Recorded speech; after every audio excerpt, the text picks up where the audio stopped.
بھائی ہندوستان میں جو صوفی تھے، یہاں تک تو وہ بات تھی کہ جو بہت سے صوفیاء ایسے تھے کہ وہ ہندوؤں نے کلمہ نہیں پڑھا تھا لیکن انہوں نے ذکر کرواتے تھے، ہاں کہ وہ کہتے تھے کہ بھائی قرب تو پیدا ہو، ذکر کرنے والے کا قرب پیدا ہوتا ہے اللہ سے، کیا بات ہے. دیکھیے وہ کلمہ کی مانوس ضرورت نہیں. ہاں وہ کلمے کی مانوس ہوتا ہے، اس کے بعد پھر پڑھ لے گا کلمہ. بہت سے تو ایسے تھے ہندو کا نماز بھی پڑھتے تھے، کلمہ بعد میں پڑھا انہوں نے، اور یہ پریکٹس سلسلہ چشت میں بہت تھی.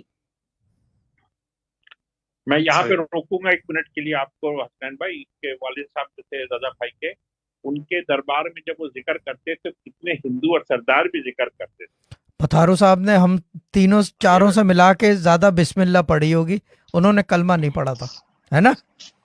موہن سنگھ ہاں بتائیے کیسے کیسے لوگ تھے. ترلوک سنگھ ان کے استاد، ہاں ترلوک سنگھ ان سب کے ذکر استاد. کرنے والے تھے، سب ذکر کرنے والے تھے، لا الہ الا اللہ کا ذکر کرتے تھے. پتہ وہ اپنا مذہب کرتے تھے، اپنا جو بھی تھا. میں نے بھی کبھی نہیں پڑھوایا کسی کو ایسے نا، وہ جو اس کی ہیلپ جو بولا پڑھوا دیا اس کو وظیفہ، مگر اس سے ان کا قلب جو تھا وہ روشن ہو جاتا تھا.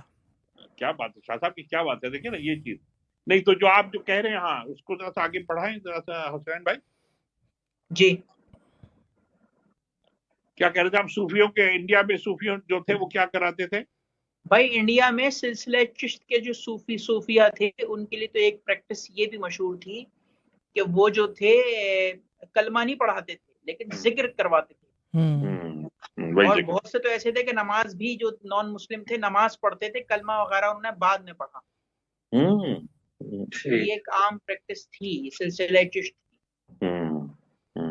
دیکھیں اصل میں بنیادی بات یہ ہے کہ اگر آپ جبر سے بات کریں گے نا، کسی بھی دین کی بات اگر آپ جبر سے کریں گے تو انسان ریٹیلیٹ کرتا ہے.